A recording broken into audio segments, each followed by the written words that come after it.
Yanam voter మహాశయులందరికీ కూడా నమస్కారాలు తెలియజేసుకుంటూ ఉన్నాను. ఈ నెల 19వ తారీఖున మన పుదుచ్చేరి లోక్సభ ఎలక్షన్ జరుగుతుంది.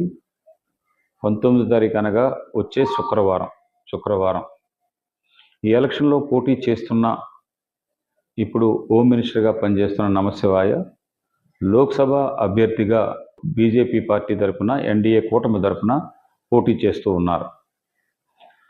ఆల్రెడీ 11వ తారీఖున మన ముఖ్యమంత్రి గారు అలాగే లోక్సభ అభ్యర్థిగా పోటీ చేస్తున్న నమశివాయ గారు, పీడబ్ల్యూడీ మినిస్టర్ గారు అందరూ కూడా వచ్చి యానం మోటార్ సైకిల్లో ర్యాలీలో పాల్గొని ప్రజలందరినీ కూడా ఈ ఎలక్షన్కి ఎన్డీఏ అభ్యర్థికి కమలం గుర్తు మీద ఓటేయమని అందరినీ కూడా రిక్వెస్ట్ చేస్తున్నారు.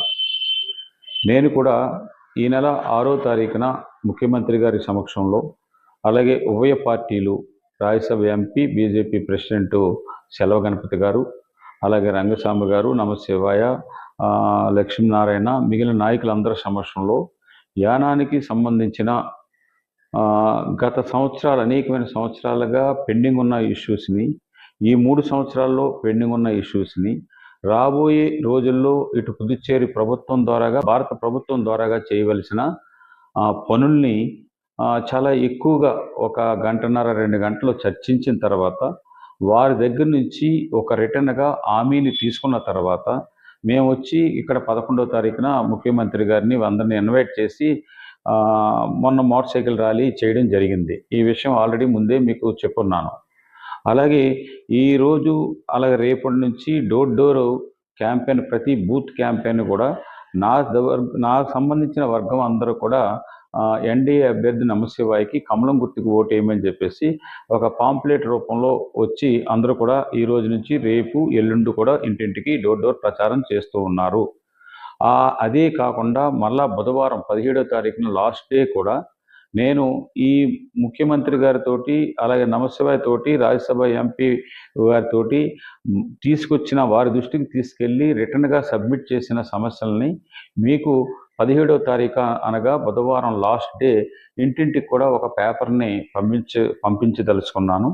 దయచేసి యానం ఓటర్స్ అందరూ కూడా అనేకమైన సంవత్సరాలుగా ఉన్న సమస్యల్ని, అలాగే ఈ 3 సంవత్సరాల్లో ఎక్కువ సమస్యలు పేరుకుపోయి యానం అభివృద్ధి కొంతవరకు కుంటుపడింది. దీన్ని ఒక మంచి అవకాశంగా ఈ పార్లమెంట్ ఎలక్షన్లో ఎన్డీఏ క్యాండిడేట్ నమశివాయకి మనం అత్యధిక ఓట్లేసి మన యానం నుంచి అత్యధిక ఓట్లేసి గెలిపించినట్టయితే మనం రాబోయే 2 సంవత్సరాల్లో ఇటు పాండిచ్చేరి ప్రభుత్వం ఎన్డీఏ గవర్నమెంట్ ప్రభుత్వం, భారత ప్రభుత్వం ఎన్డీఏ గవర్నమెంట్ ప్రభుత్వం, ఈ 2 ప్రభుత్వాలు ఒకే సంబంధించిన ప్రభుత్వాలు కాబట్టి ఈ పనులు చేసుకోవడానికి సాధ్యంగా ఉంటుందని చెప్పేసి భావిస్తూ ఉన్నాను. గతంలో పాండిచ్చేరిలో ఒక ప్రభుత్వం, ఢిల్లీలో ఒక ప్రభుత్వం ఉండడం వల్ల గతంలో మనం ఎక్కువ ఓట్లు వేసినా కానీ ఈ 2 ప్రభుత్వాలు, సెంట్రల్లో ఒక ప్రభుత్వం, స్టేట్లో ప్రభుత్వం ఉండడం వల్ల అనుకున్న విధంగా జరగలేదు. ఇప్పుడు మనం ఈ ఎన్డీఏ క్యాండిడేట్ని మనం గెలిపించుకున్నట్టయితే ఎక్కువ సహకారం జరగడానికి ఒక అవకాశం ఉంది. యానానికి మంచి ఈ అవకాశాన్ని ప్రజలందరూ కూడా మీరు గుర్తుపెట్టుకుని ఈ వేసే ఓటు ఎవరికో వ్యతిరేకంగా వేయాలనో, ఏదో ఒక పార్టీకి వ్యతిరేకంగా వేయాలన్నది కాకుండా ఒక వచ్చిన మంచి అవకాశాన్ని యానానికి ఉపయోగించుకొని ఒక్కసారి మీరు ఆలోచన చేసి ఈ యానంలో మనం ఒక క్రిస్టియన్స్ అయినా, ముస్లిం అయినా, హిందూ అయినా కానీ ఏ దేశంలో ఎక్కడన్నా వేరువేరుగా ఉండొచ్చేమో కానీ ఇక్కడ మత ఘర్షణలు కానీ ఇంకోటి కానీ లేకుండా జరుగుతున్న నియోజకవర్గం. అందుకని నేనైతే ఎప్పుడు కూడా ఒక హిందూ అయినా కానీ, క్రిస్టియన్స్ విషయంలో కానీ, ముస్లిమ్స్ విషయంలో కానీ అందరూ కూడా అన్నదమ్ములుగా వెళ్ళిపోతూ ఉన్నాం. మీకు ఎటువంటి ఇబ్బంది లేకుండా చూసే బాధ్యతని నేను తీసుకుంటాను. దయచేసి మీరందరూ కూడా ఎన్డీఏ అభ్యర్థి నమశివాయకి కమలం గుర్తు మీద ఓట్లేసి అత్యధికంగా గెలిపిస్తారని చెప్పేసి ఆశిస్తూ మీ కృష్ణారావుగా సెలవు తీసుకుంటూ ఉన్నాను.